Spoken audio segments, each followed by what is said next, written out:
हिंदी लोकवाणी 9वीं कक्षा की दूसरी इकाई का 7वां लघु कथाएं। पठनार्थ रचनाकार ज्योति जैन। भाग 1 दावा। विद्यार्थियों, ये लघु कथाएं हैं।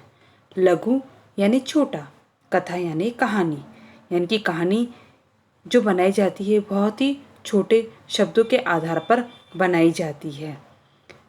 इसमें हम विभाग 1 के माध्यम से दावा लेंगे, मगर सबसे पहले लघु कथा लिखने वाले जो पठनार्थ है उनके लेखक वह है ज्योति जैन। सबसे पहले मैं इनका आपको परिचय करवाती हूँ। इनका परिचय इस तरह है।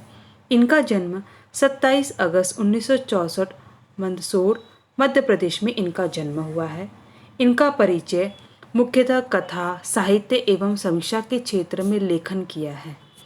प्रमुख पत्र पत्रिकाओं में आपकी रचनाएं प्रकाशित हुई है। आपकी जो प्रमुख कृतियां हैं वो इस तरह से है। जल तरंग लघु कथा संग्रह, भोरे वेला, ये इनकी प्रमुख कहानियां हैं। प्रस्तुत गद्य में इनकी लघु कथा एक किसी बहुत बड़े परिदृश्य में से एक विशेष क्षण या प्रसंग को प्रस्तुत करने का चातुर्य है। प्रस्तुत दावा लघु कथा में जैन जी ने प्रच्छन्न रूप से सैनिकों के योगदान को देश के लिए सर्वोपरि बताया है। नीम का पेड़ लघु कथा में पर्यावरण के साथ साथ बड़ों की भावनाओं का आदर करना चाहिए, ये बताया गया है। तो सबसे पहले हम दावा लेंगे। दावा में वह देशभक्तों के बारे में बताया है। विद्यार्थी, लघु कथा एक बार आपको फिर से मैं बता रही हूँ, कोई बहुत बड़ी कहानी रहती है और उस कहानी का कुछ छोटा सा अंश जो हमें बहुत ही अच्छा लगता है उसे हम लघु कथा कहते हैं। सब विद्यार्थियों, पेज नंबर आपको 46 यानी कि 46 निकालना है। वहाँ पर विभाग 1 के माध्यम से मैं दावा ले रही हूँ। अब यहाँ पर दावा पर बहस चल रही है। एक कहानी है और एक कहानी का छोटा सा रूप यहाँ पर प्रस्तुत किया गया है। दावा। बहस चल रही थी। सभी अपने अपने देशभक्त होने का दावा पेश कर रहे थे। अब यहाँ पर सब अपने देशभक्त होने का, मैं भी दावा कर सकती, मैं भी देशभक्त हूँ, आप भी दावा कर सकते हैं, आप भी देशभक्त हो। तो सबसे पहले देशभक्त का दावा कौन कर रहा है? सबसे पहले शिक्षक का कहना था, इनकी शिक्षक आता है, मेरे जैसा कोई शिक्षक होगा, वो आता है और कहता है कि हम नैनीहालों को शिक्षित करते हैं। अब यहाँ पर नैनीहाल यानी कि होनहार बच्चे, यानी कि आपके जैसे बच्चे हो जिसे हम शिक्षित करते हैं, वे कहते हैं, शिक्षक कहते हैं। अतः यही देश की बड़ी सेवा है। अब यहाँ पर शिक्षक अपनी प्रशंसा कर रहा है कि हम छोटे बच्चों को होशियार बनाते, उसे होनहार बनाते हैं। और मैं इस तरह से, यानी कि शिक्षक स्वयं कहते हैं, इस तरह से मैं देश की सेवा करता हूँ। तो मैं हुआ देश का देशभक्त। उसके आगे अब एक चिकित्सक का कहना था। चिकित्सक यानी डॉक्टर। अब यहाँ पर चिकित्सक करने वाला जो वैद्य रहता है, जो डॉक्टर, उसे हम चिकित्सक कहते हैं। चिकित्सक का कहना है कि नहीं, हम ही देशवासियों की जान बचाते हैं, अतः यह प्रमाण पत्र तो हमें ही मिलना चाहिए। अब सभी अपनी अपनी तारीफ के लिए आगे विद्यार्थियों। अब यहाँ पर एक शिक्षक ने पहले अपनी बात कह दी। अब शिक्षक के बाद एक डॉक्टर आता है। अब वो डॉक्टर कहता है कि मुझे प्रमाण पत्र मिलना चाहिए क्योंकि मैं सच्चा देशभक्त हूँ, मैं बहुत से लोगों की मैं जान बचाता हूँ। अब शिक्षक हो गए, चिकित्सक हो गए। अब उसके बाद आते हैं बड़े बड़े कंस्ट्रक्शन यहाँ पर आते हैं और वे अपने विचार बताते हैं। सुनो ध्यान से। बड़े बड़े कंस्ट्रक्शन करने वाले इंजीनियर ने भी अपना दावा जताया है, तो बिजनेसमैन, किसानों ने भी देश की आर्थिक उन्नति में अपना योगदान बताते हुए स्वयं का पक्ष प्रस्तुत किया है। अब यहाँ पर कंस्ट्रक्शन, इंजीनियर, बिजनेसमैन, किसान, ये सब क्या कहते हैं, आर्थिक उन्नति में उन्होंने भी अपना योगदान दिया है।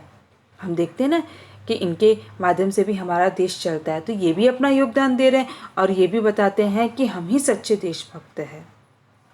इन्होंने तो तारीफ कर ली। अब आगे हम देखेंगे। तब खादीदार नेता आगे आए। देखते ना हम आजकल के राजनीतिक दल के जो नेता रहते हैं, वैसे खादीदार पहने हुए एक नेता आए। वह कहते कि हमारे बिना देश का विकास संभव है क्या?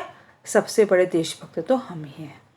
अब सब अपनी तारीफ में लग गए, तो उसमें एक नेता भी आ जाते हैं और वो कहते हैं कि हमारे बिना देश का विकास तो संभव नहीं है, इसलिए सबसे बड़े देशभक्त तो हम ही हैं। यह सुनकर सब धीरे धीरे खिसकने लगे। तभी आवाज आई, अरे लाल सिंह, तुम अपनी बात नहीं रखोगे? अब ये लाल सिंह कौन है, देखते हैं।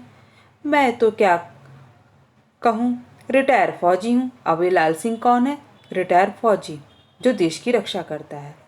वो बोला, किस बिना पर कुछ कहूँ, मेरे पास तो कुछ नहीं है। तीनों बेटे पहले ही फौज में शहीद हो गए हैं।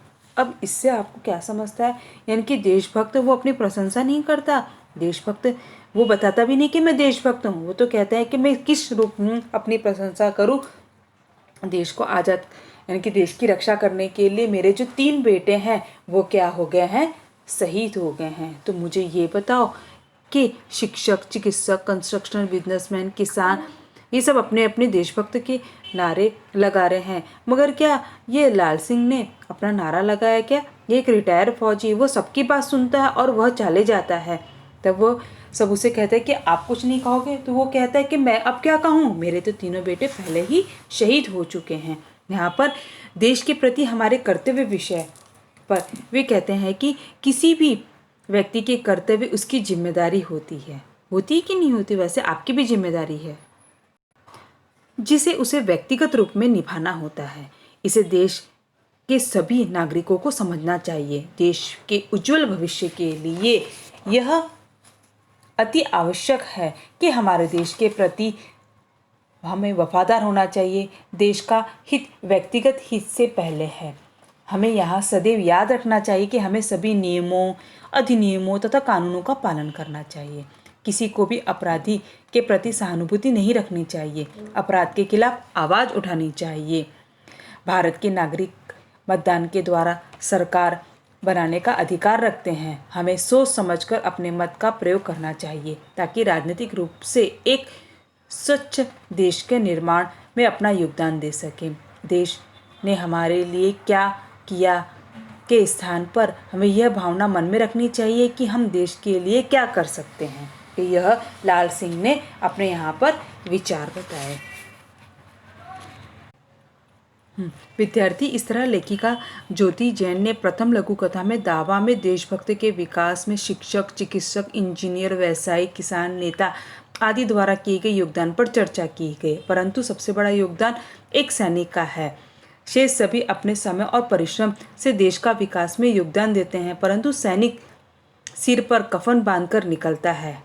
यहाँ पर इतना बताया गया है। अब इसके आधार पर आपसे कुछ प्रश्न उत्तर पूछे जाएंगे। जो प्रश्न मैं आपसे पूछ रही हूँ, आपसे परीक्षा के समय आपको यह परिच्छेद दिया जाएगा और नीचे कुछ प्रश्न दिए जाएंगे। जैसे आकलन कृति के अंतर्गत पूछा जाएगा, रिक्त स्थान की पूर्ति करो।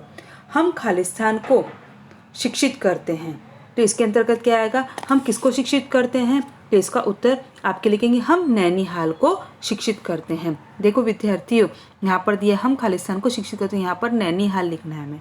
आगे ध्यान में उसी तरह पूछेगा, किसानों ने भी देश की खालिस्तान में अपना योगदान दिया। तो यहाँ पर हम क्या लिखेंगे? किसानों ने भी देश की, अब यहाँ पर क्या लिखेंगे? हमें आर्थिक उन्नति में भी अपना योगदान दिया। अब उसके बाद हमारे बिना देश का खालिस्तान संभव नहीं है। अब हमारे बिना देश का क्या संभव नहीं है? तो इसका उत्तर लिखेंगे हम विकास। हमारे बिना देश का विकास संभव नहीं है। तो ये परिच्छेद के अंतर्गत ही आपको पढ़ना, इसके उत्तर आपको मिलेंगे। तीनों बेटे पहले ही फौज में खालिस्तान हो चुके हैं, तो यहाँ पर तीनों बेटे फौज में क्या हो चुके हैं? तो हमें देखना है तीनों बेटे फौज में शहीद हो चुके हैं। तो यहाँ पर दिया है शहीद, तो हमें क्या लिखना है? ये शहीद दिया है, वो शहीद आंसर हमें वहाँ पर लिखना है। अब आपसे प्रश्न पूछा जाएगा कि विधानों के सामने सत्य व असत्य लिखे। जैसे मैं आपसे कुछ प्रश्न पूछती हूँ, सभी अपने अपने देशभक्त होने का दावा कर रहे थे, क्या ये सही है क्या? तो इसका आंसर आएगा हाँ, ये सत्य है। यह प्रमाण पत्र तो चिकित्सक को ही मिलना चाहिए, ये क्या है? असत्य। अरे लाल सिंह, तुम अपनी बात नहीं रखोगे? ये वाक्य सही है, ये कही गई थी बातें। यह सुनकर सब हंसने लगे। नहीं, ये बात क्या है, असत्य है। या फिर ऐसा पूछा जाएगा, शब्द संपदा में आपसे पूछा जाएगा परिच्छेद में प्रयुक्त विराम चिन्ह ढूंढकर लिखिए। अब परिच्छेद में विराम चिन्ह दिए गए हैं, तो विराम चिन्ह हमें देखना है कि कौन कौन से विराम चिन्ह दिया गया है। जैसे कि यहाँ पर ये जो चिन्ह दिया गया है, ये कौन सा चिन्ह दिया गया है, पूर्ण विराम। आ गया ध्यान में। फिर आपको इसमें से ढूंढना है कि और कौन कौन से विराम चिन्ह दिए गए हैं। जैसे कि ये वाला चिन्ह दिया गया, ये कौन सा दिया है, विस्मादी बोधक चिन्ह दिया है। ये चिन्ह जो दिया गया है, दोहरा उद्धरण चिन्ह दिया गया है। और ये वाला जो चिन्ह दिया गया है, यह प्रश्नवाचक चिन्ह दिया गया है। तो आपको इसमें से ढूंढना है और आपको विराम चिन्ह के नाम लिखना है। ये हो गया। अब आपसे प्रश्न पूछेगा परिच्छेद में प्रयुक्त अंग्रेजी शब्द ढूंढ के लिखिए। अब हमें इसमें से अंग्रेजी शब्द ढूंढना, जैसे कि इंजीनियर, कंस्ट्रक्शन, बिजनेसमैन, रिटायर, ये सब क्या है, हमारे अंग्रेजी शब्द है। इस तरह से आपको अंग्रेजी शब्द ढूंढ के लिखना है। फिर आपको पूछेगा देश के प्रति हमारे कर्तव्य विषय पर अपने विचार लिखना है। तो आपको देश के प्रति कर्तव्य में आपके अपने क्या विचार है, आपको अपने विचार लिखना है। इसी आधार पर आपको कुछ मुहावरे पूछे जाएंगे, जैसे कि पेश करना। पेश करना का अर्थ क्या होता है, प्रस्तुत करना। दावा जताना यानी अधिकार जताना। हथियार डालना यानी कि विरोध न करना। उसी तरह चुप्पी साधना यानी मौन हो जाना। इस तरह से आपको मुहावरे भी पूछे जाएंगे। आपको क्या करना है, जो प्रश्न मैंने आप लोगों को अभी बताया है वह आपको अपनी नोटबुक में लिखना है। उसी पर आधारित यहाँ पर संभाषणी में पर्यावरण संबंधित कोई पठनार्थ प्रस्तुत करो। यह आपको अपने मन से लिखना है। फिर उसके आधार पर नीचे कुछ कठिन शब्द के अर्थ दिए हैं, वो आपको लिखना है।